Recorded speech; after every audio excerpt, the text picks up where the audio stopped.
To whoever may need this nugget of encouragement, things will be. Welcome to episode 2 of For the Underdogs. I'm here today with somebody that's been super special for me in my growth over the past few years. I know I spoke about the importance of therapy in my last episode. Sometimes it feels like he's my therapist. He's not, but we have, I get great perspective from him, a lot of wisdom from him, and I'm super grateful that he's been by my side to help me get through these past couple of years in my growth journey. So, Rick Moschel. Thank you for having me, man. Yes, Thank you. sir. How Truly you doing? grateful. I'm amazing. Good. It's good to be on, man. Good to be on. I'm happy to have you. So before we dive into our relationship a little bit, I know it's been a couple years that we've known each other, but I want to kind of highlight your story and bring light to the things that you've been through. I know in our conversations you've mentioned to me how you've hit rock bottom before, and that's motivated you to be the person you are today. Can you share what that looked like for you and the journey of getting to where you are right now? Yeah, so make a long story short, pretty much 26 years in the bar business. I was always that guy that everybody kind of came for advice, but it was very, I'm from the south side of Chicago, so it was very rough. It was very edgy on how I spoke to people, but very direct. And I got to the point where, 26 years I numbed on alcohol, drugs, all the different things. Had anger, had blame, reacted to everything, all the different feelings that many of us have in our lives. Mm-hmm. And it got to the point where I had numbed on many different substances, alcohol and different drugs. And it really was a declaration that day. I looked in the mirror. I was sheep white. And I just declared, like, I'm not available for anything less than healing ever, like right now. And it happened when I was, 42, 43 years old, which, many people choose different times in their life to have this experience. And for me, it was just, I could not live with myself the way that I was anymore. I had to figure it out. So at that point, I had, personally, I had dabbled in the medicine of psilocybin in my life, just as hanging out with your friends and stuff like that. And I had a customer recently that came into my bar, never did a drug in his life. And he kind of asked me, he was like, I know you've done some things. He's like, I've been doing this research on this microdosing thing. And, it's supposed to help you with your brain later on in life. What do you think about that? And I said, well, let me do some research on that. And so I did a deep dive, understood, what it does and how it really does help you in your life. And so from that information, at that point of when I declared I want to change, I started to go to Sedona by myself every single week on a hike. I took a little bit of medicine and I started to really ask myself, why? Why am I so angry? Why do I live in regret? Why do I live in blame and all the different things? Why did I not achieve the different things in my life? And why am I in a position now to where, how these things can actually help me in the latter parts of my life? And over time, the right questions started coming up. I got to the point where I understood my upbringing. I understood generational trauma. I understood what I took on from my dad, from my mom, from my grandparents. And then I understood how all the different things affected me and how I just absorbed all this negative knowledge. Instead of knowing that everything is happening for us, I thought everything was happening to us for so long. So I was able to finally step outside of myself, really look down and ask myself, if this is teaching me something, if this is happening for me, why was that all happening for me? And over time, it really brought me to a place of finally looking in the mirror, having self-love, bringing to a place where, I had been in bad relationships. I never knew that was a mirror to what's really going on inside. So, after going internally, I was like, I don't need any relationships right now. I have a great job. At the time, I was training with some MMA fighters, some Brazilian MMA fighters, some of the top in the world. Yeah. So I was getting back into fitness again in that way. And I was feeling so good about myself where I was unstoppable. That's awesome. I want to go back to when you said you were going on hikes and kind of spending that time with yourself. I think a lot of people are kind of nervous to get to that point of really diving deep into themselves because they don't know what they're going to uncover. What was that moment like for you, or those moments like for you when you were really being 100% truthful with yourself and facing the things that you may have feared earlier on in your life? I'll tell you, it was extremely humbling. Extremely humbling. Because like I said, I'm from the south suburbs of Chicago. Where I come from, you talk shit, you're sarcastic, you don't talk about your feelings, and supposedly it's not manly to talk about your feelings. And what I realize is the strongest men in the world are the ones that can actually release tears, that can actually go internal, talk about what they have really going on and move that energy. And so really, going out, number one, nature in itself heals. For sure. The shirt I have on right now is called fucking Nature, bro. I love it. It's part of my clothing line, but it's because being in nature, being around every tree out there, it literally has a soul. There's so much energy in nature that it actually does heal you. So the longer I would go on these walks, the longer I would be in the beauty of nature, it really helped me look into a mirror and see the true beauty within as I walked through. And as I got deeper into the questions of being truly honest with myself, I finally was able to cry. I finally was able to move that energy to actually be truthful with myself. And that's, the biggest part is, can you look in the mirror? Can you be brutally honest with yourself and know that once you get done with that, you're still alive, you're still breathing. Yeah. And it's going to move that energy, which brings in this beautiful positive vibration. That's powerful. I want to talk about the vibration a little bit before we dive into when we met. Speak about the vibrations that, people give off and certain things give off. I think we've had a conversation of feeling certain people's energies and how certain people don't align with where you're trying to go on your journey. Can you speak about how you feel that energy? Because I've definitely feel like I've come to being able to feel people's energy. Can you talk about that a little bit? Yeah. So, these days, everything is vibration. My whole life, everything's about vibration. What I've realized, not only through research, but also in general, we are the most intricate magnets on planet Earth. If you really look at the people that are around you, the people that are in your life, they are magnetically in the same vibration as you are. Mm-hmm. Now, if you look at the people in your life and they're low vibration, they're on drugs, they're on alcohol, they're doing bad things, I guarantee you're in a very similar vibration. And it's funny because, actually it's almost like a personal Mythbusters or like a science project happened when I was in the bar business. In my latter parts, before I retired from it, for 23 and a half years, drugs, alcohol, I did all these things, talking shit, sarcastic, all these things. My customers were people that I'm jumping over the bar and choking out. Not all of them, obviously, but yeah. I'm breaking up fights. Pulling people off the bar from doing drugs. They're yelling at me. They're very low vibration. So the last 2.5 years of my journey in the bar business, I was into my self-help. I was into my healing. And the more and more I fell in love with myself, the more and more I understood myself and brought my vibration up, all of a sudden it was so funny because I'd start talking to customers and I'm talking to this woman and she was like, oh yeah, I heard you were, talking about how you go in Sedona and you're on a little bit of medicine. She's like, I worked with the Dalai Lama for 5 years. And I was like, what?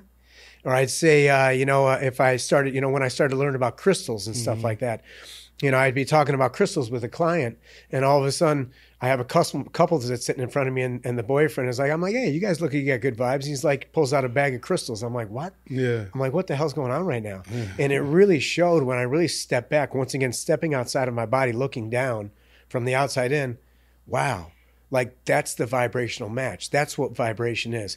So we all live on a certain vibration. You could either be a high vibration, low vibration, but you will connect to people that are like your vibration. So if people are in bad relationships, bad friendships, oh my God, my girl's crazy, or my guy, man, he's terrible. He's bringing me down. Well, that's a vibration. So if they're on that, if you're looking at them in a bad way, you must be in that vibration some way, somehow, or they're fulfilling something for you that has to do with that vibration. So it really is connecting, looking at your friends. They'll show you what vibration you're on. And then it comes to mindfulness in the morning, which we'll get into later, morning routine and all that stuff. But it's really, really connecting with yourself, being absolutely aware, being present in how you live every minute. instead of just going through a day and literally looking back and saying, well, what just happened today? I can't believe that happened. But if you're absolutely aware, you're absolutely present in your life, then you're aware of your vibration as it goes along. So if you're in a low vibration, you can take the time to sit back, take a deep breath. I always say lean into it a little bit and kind of question, well, what is this I'm feeling? What is this vibration? This brought me down. I know I don't want to be in a low vibration.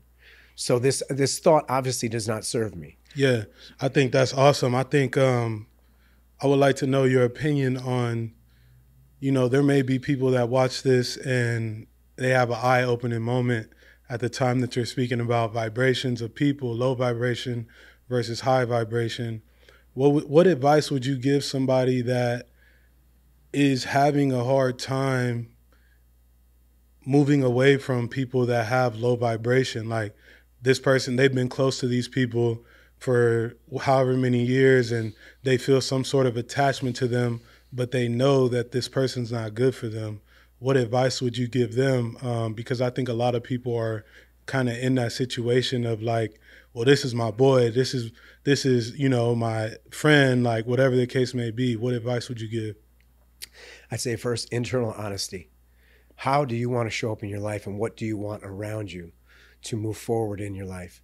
The question is, can you look in the mirror, ask yourself, how am I showing up? Who do I want? For me, like I said, a lot of my old friends back then, if and when I see them, we connect, I love them, but they're not in my life anymore because they're not a vibrational match anymore. And the thing is, you really have to ask yourself, am I ready? I have a lot of isms these days, and one of them is day one or one day. Do you want to look in the mirror and say, one day I'm going to clean up my friends, I'm going to clean up the network? Say that again. Hold on. Or do you say That's day fine. one, like day one or one day? Yeah. Like day one is today. And the question is, are you ready to declare what you really want in your life? And then are you going to be truthful with yourself as you progress in that part of your life? And then the question is, how do I do that? Mm-hmm. And then it's raising the vibration. You'll see as time goes on, organically, they will move away. They won't contact you as much. There won't be as much to talk about. Absolutely. A really quick example is I was on a mass text with 10 of my boys that I grew up with on the South Side, and literally it was there for only talking shit. Yeah. It was only talking shit, and I was one of the best at it. Yeah. So they always egg me on to, get into one of the guys and stuff like that. Well, at this point in my life, I don't hear from that text at all. Zero. And it was funny because as it kind of started to remove from it, they try to egg me on, and what I would say is, it's all love, man. That's it. I'm like, because truly, in the essence of who we are in our soul, we're all love. We become products of our environment as time goes on. Absolutely. But in the essence, we're all love. So I would just always tell them I'm all love, and they'd be like, man, you're boring, man. Fuck this. You're boring. I don't want to talk to you anymore, in that sense. And I was like, that's cool, man. I'm just sending out love, man. I love you guys. That's awesome. I think I want to get your perspective on when you separated from those people, because I feel like when you're around certain vibrations of people that don't serve where you're trying to go, the God in the universe has a weird way of not sending you where you need to be, or sending you the opportunities that you need or the opportunities that you deserve because of the, crowd that you're around. What changed for you when you kind of got away from that crowd and you moved obviously into the wellness side of things, and how did that affect you mentally and where you are today? Well, it started with, like I said, I was finally at a place where I had self-love. And it was funny because I didn't want any relationships at that time. I was like, I don't need a woman right now. I'm good. And that was when my vibration was connected with my future wife that I have now. And my future wife, she just happened to be a life coach. She just happened to actually work in a company at the time that she taught women how to life coach. So it was funny because all that I'd always spoke about, when people came to me for advice, was more of like, hey, don't be an asshole. Like, get your head out of your head. You obviously you're not supposed to be with this girl. Like, come on, man. Kind of like that rough South Side style. And as I was around her, she really brought me in a place of like understanding vocabulary, understanding really, the path behind all of this mentally as to how we took this on, how the file cabinet within you from your past brought on all this stuff about vibration. Man. And then as you went along, as you came more in tune with that file cabinet, understood it, you started to move some of that out. One of the statements, that I absolutely love, it's not mine, but it's something that I preach constantly, is I bless and release what does not bring me peace. When it comes to anything in life, you can sit with it. Old school friends, I'm sending you love, but I bless and release what does not bring me peace. Being around the ruckus, being around the low vibration, it doesn't make me happy. So what I do is I bless and release what does not bring me peace. And when it comes to my life, now, once again, like the Mythbusters, the Science Project, now all the people in my life, everybody's going like this. Put it this way, I'm sitting across from you, we're on a podcast right now. Yeah. Everything's going up. I'm in a new company that we're creating to help children understand their minds, do breath work, and be trained at a young age, to be better as humans. I life coach now. I facilitate breath work now. All the different things. The clothing line I own represents nature and plant medicines. Everything I have to do with is about high vibration and going this way. And everybody I talk to now, everybody who's in my life, is on that same path. 100%. Yeah. Everybody is having conversations about the mind, about the spirit, about the soul, I think about that's how you're big. showing up. And it's not an accident that's happening. Yeah. It really is. It's a vibrational match. 100%. That's man, that's dope. I love to hear that. I want to touch on our relationship a little bit and how we met, obviously through a mutual friend that I was training with at the time that I was kind of at the end of my NFL career, so around 2021. Yep. And I was just kind of dipping into the wellness and mental health things, and we obviously connected. Within our first conversation, I felt like maybe it was an hour and a half of us just talking about things and where I was at the time.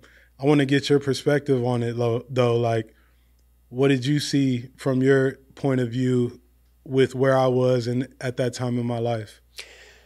Well, the first thing I'll say, number one, always got to give a shout out to Austin Schoen, Yeah. because Austin Schoen is absolutely just a magical human. Anybody with hat, long hair, and sandals on while he works. Yeah, shout out to Austin. Love him to death. He helped change my life. But truly, I think everybody has different superpowers. One of my superpowers is to feel the soul of somebody. I can feel the vibration. I can feel what's inside of somebody within 2 seconds of sitting next to him. And that day when I met you, I sat next to you and I knew, number one, absolutely amazing. Like mind, body, soul, absolutely amazing. You can hear in your voice. Yeah. Everything's in a voice and a handshake. You're so nice. You have these big hands. When you shake a hand, you don't want to crush a hand. Yeah. That means you're a gentle giant. And in your voice, once again, gentle giant. And I remember talking about, kind of challenging you to, you were asking me about thinking about getting out of the NFL. Don't know if I want to still be in it.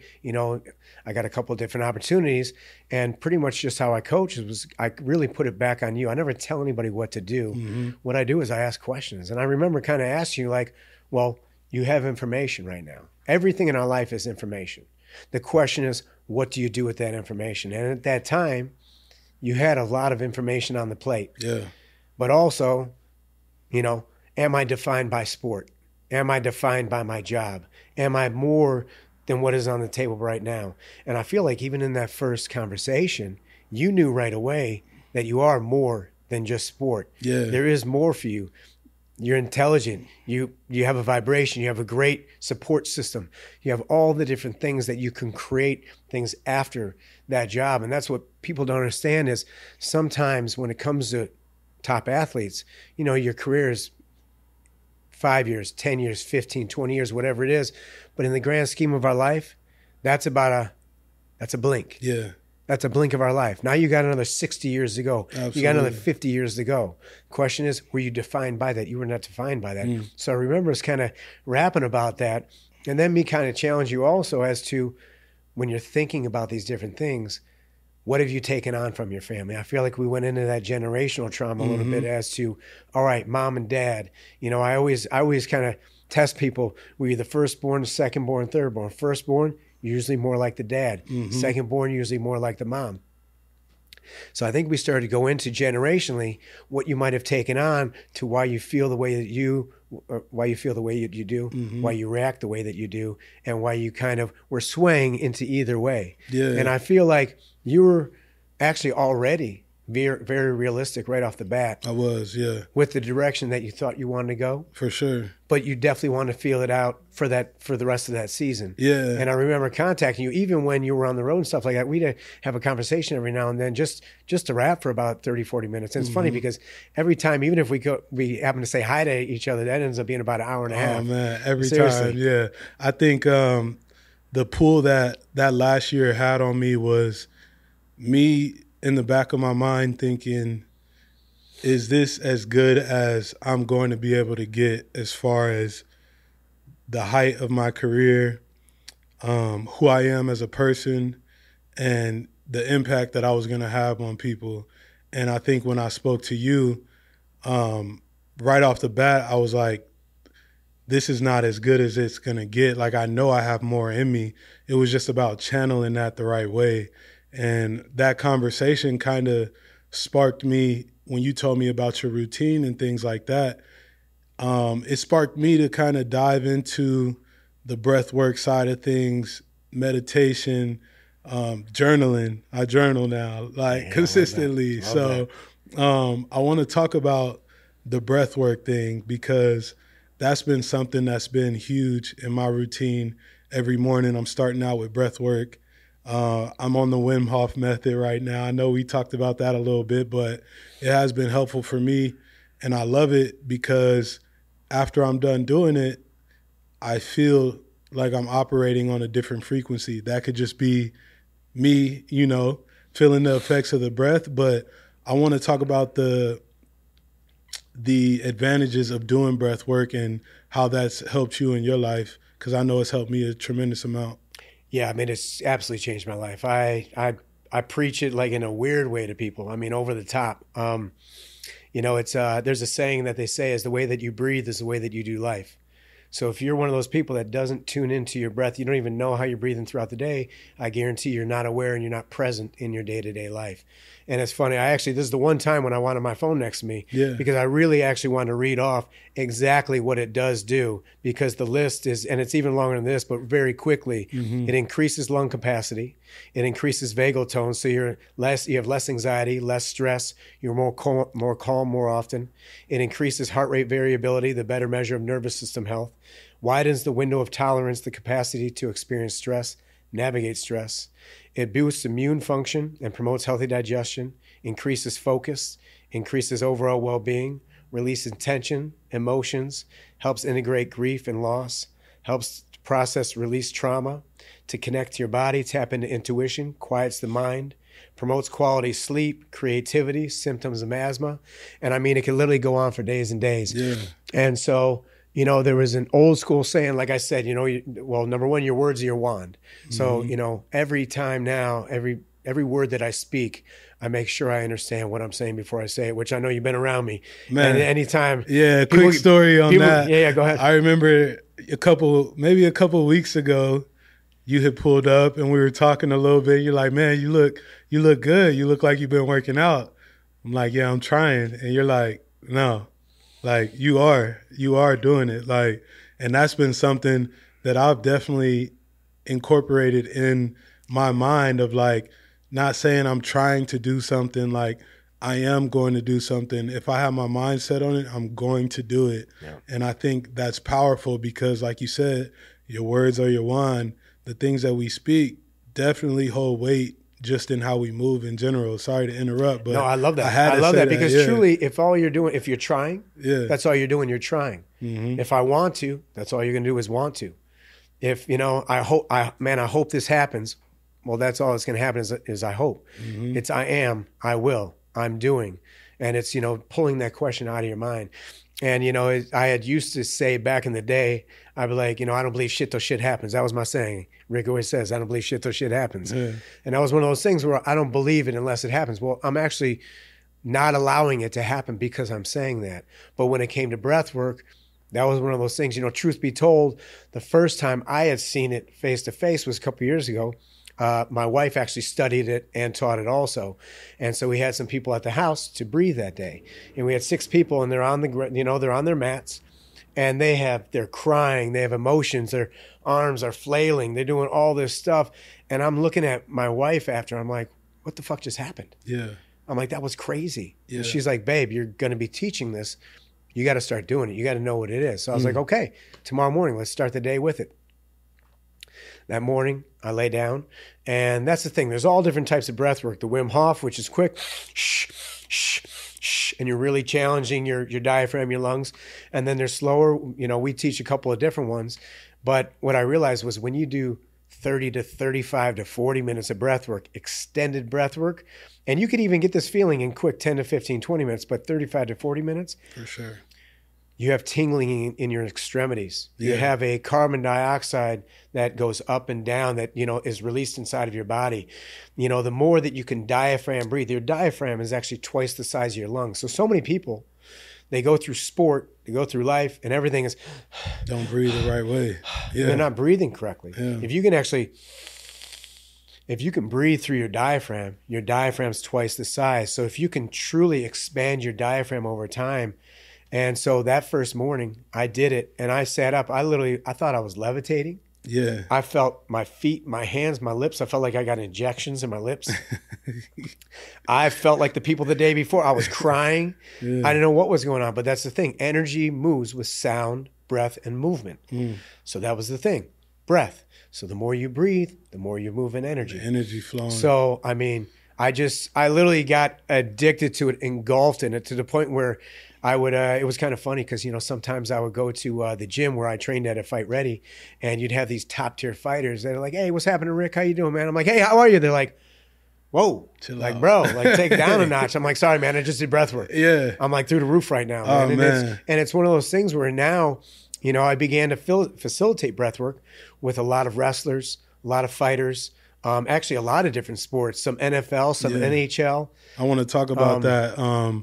I definitely want to talk about that. I feel like just going back on the breathwork thing, like you said, moving energy, I think the most satisfying part for me is after I complete the Wim Hof, and I've done your breathing, facilitating as well at the gym, and those are super powerful. What are they, about an hour and a half? Hour and a half for the full experience because we do a sound bath after. Right. So we bring in vibration instruments. Yeah, so I've done that, and those are powerful. I think the most satisfying part for me is the clarity that I have in my mind afterwards. Being able to, like, when you open your eyes after that breath work, having that feeling of hearing birds chirping, dogs barking, and that's all you're hearing. It's not the chatter that you get, that you deal with, from everyday life. I think that's the most satisfying part for me. You said that you work with a bunch of different athletes, obviously wrestlers, MMA fighters, NFL, hockey. I want to ask you, what is the difference? And obviously the sports are different, and guys are typically trying to accomplish, the benefits of the breath work. But what is the difference that you notice from a mental standpoint working with all these different athletes? Because as you know, me, NFL, you worked with me. MMA is a whole different game. Those guys are wired so different. Hockey, wired different. Have you noticed any difference in between all the guys, or is it typically around the same? What would you have to say about that? 100% difference, number one, just to start. I feel like every single one of them, after the first day they did it, the first breath work, they sat up with the face that, and I don't forget your face, it made a move, you're in the corner, and you sat up and you were just like sitting there looking around like, yeah, like this is the first I'm looking through these eyes. Yeah. And that's, I'm pretty much any athlete I've worked with, that's what happens. It's like, what just happened? I've had multiple guys that just started pouring out tears that were like, what just happened? Some of the guys get the tetany where they go T-Rex hands where, when your carbon dioxide is low in your body, it actually does this little cramping thing in your hands, which is nothing bad for you. It's just something that happens. But they were like, dude, my hands, but I just kept breathing because I didn't want to stop because they have that athlete in them. They're like, no, I'm going to work through it. I don't care what's going on. I'm going to do it. And truly, a lot of them do it for the lungs, to give them, the lung capacity, so that they don't get tired. Right. But it's all the other things that hit them the most. Most of it is, wow, I didn't know how much things were weighing on me. Yeah. And then actually released all that energy. That made me feel so much better. A lot of athletes, just like yourself, their minds can't stop. Mm-hmm. You get real heady. You get really into your own head. So all the different things, it's just like this chatter constantly. Yeah. You have problems sleeping and stuff like that. With them, they sat up and all of a sudden they're like, wow, that was like the first time my mind actually finally chilled out. Like I was able to just tune into my breath. And that's the thing. If you can do breath work correctly, which sometimes not right away, you're not the best at it, but just like any other thing, it's called breath work for a reason. It's work. It's work, and so it's you exhausting. have to practice. And that's the thing. The mind is a muscle. Yeah. All you're doing is retraining the muscle. Mm-hmm. So the more and more you could tune into your breath, the more and more you get better at it, the more and more the chatter starts to slow down. It was actually just recently where I took a bunch of guys through it, a bunch of athletes, and they were outside. And there was construction across the street. There was cars everywhere. All you heard was all types of outside chatter. And all of them, as I took them through, when they sat up, I always tell everybody, slowly move your hands, slowly move your feet, only open your eyes when you're ready.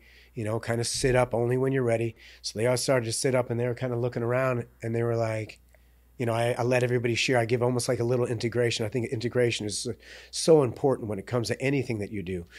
And so they started to talk and most of their shares started out with, I didn't hear construction. I didn't even hear these cars going. Yeah. All I heard was my breath, your voice, and the music. Absolutely. And that's the thing. If you can really tune into your breath, once again, how I breathe is how I live life. So if you can truly tune into your breath, slow everything down, be more present in your breath, well then it's going to change everything in your life as time goes on.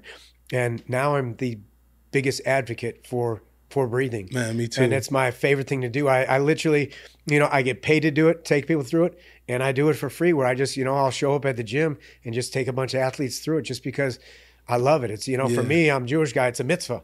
You know what I mean? Yeah. For me, I just love, in every way, shape, or form, everything I do is to help humans. Yeah.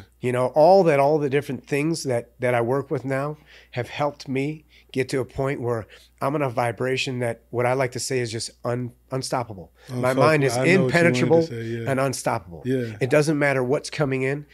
It's just all information. I decipher it. If it serves me, I absorb it. It doesn't serve me, I stop. I take a deep breath. I look at it. I understand it. This doesn't serve me. I remove that. And then because of my morning routine, with gratitude, I go into what I'm grateful for. And then it's like, what was that? I don't even remember what that was. It just kind of drifts away. I think it's important to be able to decipher things that serve you. I think a lot of people that are kind of just going through life and aren't present have a hard time actually taking that step of deciphering what does not serve me for me to reach my highest purpose. What advice would you give someone that is having a hard time of actually going through the process of weeding out things that don't serve them? How would you tell them to get started with that? Well, very first, couple of things. Number one, everything is happening for us. Nothing is happening to us. And that is a fact. It's literally a fact. If you step outside your body and look at everything that has supposedly happened to you in your life, the second part is everything is teachers. So if everything is teachers and everything's happening for me, can I go back either in the past or sit with the present and actually sit with that? And what was I supposed to learn from this? What was this actually showing me about myself? What was this person showing me about myself? What was getting hurt showing me about myself? I mean, one thing when it comes to, athletes, many people don't know that injuries are manifested mentally. Mostly Definitely. Every injury is manifested mentally. I mean, it was, we talked back in the day, there's the magical book that are you talking about the upper limit problem? that I tell everybody about, but it's called You Can Heal Your Life, and it's by Louise Hay. Okay. But it literally shows in the back quarter of the book, it shows almost every illness and injury of how it's manifested mentally. So we are literally manifesting through our mentals what's coming into our life. For sure. So if you can look back at anything in your life, that's what I would do first, is take the time, maybe go for a walk, and start to think about all the so-called negative moments in your life and change your perspective. We can't control anything in our life. What we can control is how we react to things. Mm-hmm. So this happened. I reacted this way. Now, wait a second. If I rewind that, I step outside of my body, I look down, and I look from a different perspective, different eyes, and I say, okay, if this was happening for me, if this was teaching me something, and I'm being honest with myself, what was it teaching me? And I guarantee every single moment that has happened in anybody's life has taught you something. Now I have kids, and now I have an opportunity to show up for these kids and change that. I know from whatever happened back then, I don't want that to happen. I don't want that to happen to these kids. I want these kids to grow up differently. Well, guess what? That happened for you. Because maybe that happened for you so that you could show up differently for your kids. And that's the thing. Everything, once again, like I said, my childhood was not perfect. So I look back at all that, and everything's teachers. Some people learn from a magical childhood and everything's, roses and sunshine. Yeah. And I love that. I love that for them. I never judge anybody's past. I just look at it and I absorb the information. So the information in my past was, okay, Dad wasn't around because he was so busy with work and all these things. Well, let's understand that. Let's go deeper into that. I finally understood that, why he did that. Mom, this is how she was. Okay, I understood that. Now, why did it affect me? Why was all that happening for me? Okay, wait a second. Now that I take the time to look back at that, wow. It actually was teaching me how to show up for myself right now. And my beautiful wife and her children, now my stepchildren, now I know how to sit down and have a conversation with them and show up and be there and be supportive instead of reactive, instead of all the things that I grew up around. Yeah. So it doesn't matter if it's positive or negative. It really is teaching you something. So I'd say the number one thing is everything's happening for you, not to you, and everything is teachers. So can you just slow down your life, take the time to maybe go for a walk, maybe sit on the couch and just think. Step outside and look down from an outside perspective. Change your perspective on it and absorb it in a different way. And I guarantee as you start to do that, your vibration will change as the understanding of what brought you here, why you're here. And now you have a choice. What do I do at the present moment? Because literally the past, present, and future are all one thing. Because if you can actually go back to the past, rewrite the past. They call it inner child work, where you go back. Inner child work. As a child, you close your eyes. And that's the thing. I mean, like I said, I could go for days, but no, the inner child work is magical. Because if you can go back with yourself in that moment as a kid, when it didn't go your way, or you got hit, or you got beat, or whatever it was, that affected you for the rest of your life. If you can go back, close your eyes, ask yourself, can I be here with you right now? Really use your imagination. What were you wearing? Yeah, and talk to that. Look like? What were the people involved? Talk to yourself. Yeah. Give yourself the support you needed. In that moment, if you can give yourself the support you needed, then in the present, when that trigger surfaces, you can stop, breathe, and say, wait a second, this trigger is attached to when I was 6 years old. No. I give myself love. No, I got myself now. And so what you're doing is, if you can rewrite the past, it changes the present, which then in turn changes the future. That's powerful. I want to talk about manifesting, because you mentioned that. I really want to ask you what your perspective is on the difference between manifesting, meditating, and praying, because I think obviously a lot of people while they're on their journey, they're shifting towards whether they're manifesting, meditating, or praying. But there's also this crowd of people that are like, well, if you're manifesting, when are you praying? If you're meditating, when are you praying? And I think it's a touchy subject, because I think it's a narrow way to look at things, as opposed to being open-minded and understanding. At least from my perspective, those things all go hand in hand when you start to do the work correctly. So I want to get your opinion on that and what you feel is the difference, if there is any difference. What do you think? Definitely a difference. All different things. And it's funny because, my morning routine starts with these three things, including gratitude. So what people don't understand a lot of it is, so meditation is actually clearing the mind. Meditation is actually being a meditative state of mind to where there's actually nothing in there. It's actually just letting the mind be. Can you actually close your eyes and remove all thoughts from your mind and just settle the mind into perfect silence, perfect relaxation? And that's that's meditation. So even in my morning practice, it starts with gratitude. What am I truly grateful for? Then I go into meditation, into where I remove everything from my mind. I let it settle. And then I move into manifesting. So manifesting, what a lot of people don't understand about it, and what I love about going back and going into the childhood is, now that we have, phones and you have computers and you have all this stuff that's constant stimulation, it actually hurts manifesting, because what people don't understand is manifesting is your imagination. And when is our imagination the most powerful? It's when we were kids. Mm-hmm. When you were a kid and you didn't have a computer and you had to go out and you had to make believe fort. You had to play fort. You had to play tag. Yeah. You had to play kill the carrier. You had to do whatever it was. You had to use your imagination. Right. That's actually what manifesting is. The deeper you can move into your imagination, closing your eyes, going in your imagination, but being specific, because this is the part that sometimes can get people. So if you're manifesting and you're like, man, I want this job. I want to work in this business, yada, yada, yada. But you're actually not manifesting the specific job you want, the specific whatever. You make it a job. It might be in that business. You're like, man, how the hell did I end up here? Like I manifested this, but it wasn't exactly what so be specific.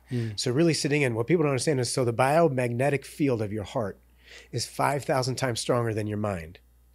So if you can manifest from your heart, in your heart of hearts, use your imagination, close your eyes, and tune into, what does it specifically look like? What does it smell like?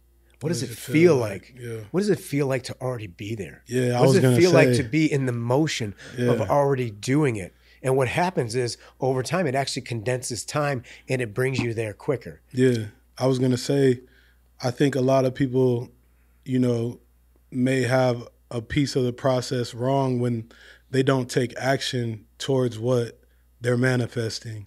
I think that's a big piece. If you're manifesting that you want to be a top podcaster, are you getting up and putting action towards those things, or are you just hoping that it kind of just falls in your lap?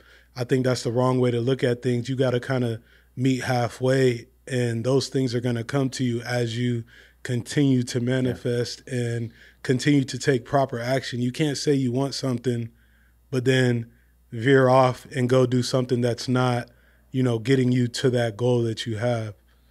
100%. And I mean, when it comes to that, okay, so take it, for example, me. So in the mornings, every day I have this morning routine. So what I'm doing is I'm starting with gratitude. What am I truly grateful for? Then I'm emptying everything out. And then I'm moving into manifesting. Well, if I'm starting every day like that, and then I'm doing breath work, what happens when I open my eyes after all that? I get excited to get it all done. Absolutely. So if you're actually just living your life, and you're like, man, I really want this, man. And then you just go and you're just in limbo and you're doing whatever. You're not aware, you're not present. Yeah. And you wonder, why isn't any of this shit happening for me? Why didn't it come to me? Mm-hmm. Well, are you doing the proper routine? Are you really taking the time to put yourself in a position for a win? Are you creating small wins to start your day, as small as making your bed? Big. Brushing your teeth. When you brush your teeth, you just brush your teeth and you go on with your day? Are you actually brushing all your teeth? Yeah. It's like how, one of our sayings, another ism, is how you do one thing is how you do everything. So that's the question. So if you're taking the time to manifest and you're really doing it from your heart, then when you wake up, your mind is already locked into, I want to make this happen. Absolutely. What does it take to make this happen? So you will literally, over time, retrain your brain, which I'm a perfect example of that, because my brain was trained the wrong way. Likewise. And then some for 42 years. Likewise. And I was stubborn as hell from family, from the generational, stubborn in my family. And what I did was I loosened that. I loosened it and I leaned into the positive. I leaned into, well, what am I doing every morning? Why do I have this morning routine? Mm-hmm. It's because I do want to be better in my life. Absolutely. I do want to be present. So now, one of the things that my wife quite often says is she loves how present I am in every moment. If we're on a hike, I'm always looking around and looking at the nature. Wow, look at that tree. Wow, look at that over there. I'm present. When it comes to being around people, I mean, this has actually just been me always, but I'm so present. I read everybody to the point where sometimes I need to, like, I'm an extrovert, but sometimes I need to introvert. Yeah. Because sometimes I'm just looking at people like, ooh, what's your story? Oh, damn, I'm reading your story. Yeah. What'd you say? And like I said, I hear everything in a voice. So somebody says something, I'm like, oh man, they got some trauma. Oh, you're not seeing, or this and that. So it's like, you come to this point where it's almost overstimulation. Yeah. So literally I'm perfect proof that if you really do take the time to be mindful, to be present, to be aware, and to really have a routine, it will change your life. It's not it can change your life, it will change your life. And Absolutely. it's like, I will. Yes. I will. There's not, I'm going to try. It's not, I hope so. Yeah. It's just, I will. Yeah, that gratitude piece is big. I think that's something that has changed the way I look at things is when I journal, writing down what I'm grateful for and really spending time to feel the emotions of those things that I'm writing down, because it's one thing to write it down and just close the journal and move on, but to actually be able to spend time with how does this thing that I'm writing down make me feel.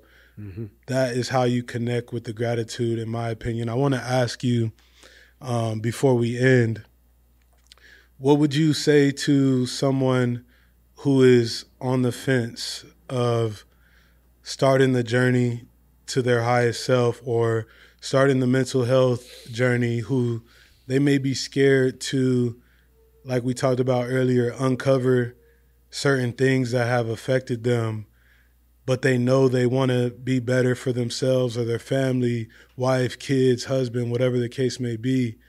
What would you say to them to get them on the other side of the fence?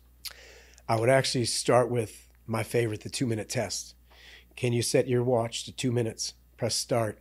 Now look in the mirror. Look in the mirror for 2 minutes. Look at yourself. Look at your soul. Are you truly in love with yourself? And if you're not, what am I truly available for? Do I want more than this in my life? And the question is, once again, one day or day one? Do you want day one to be today?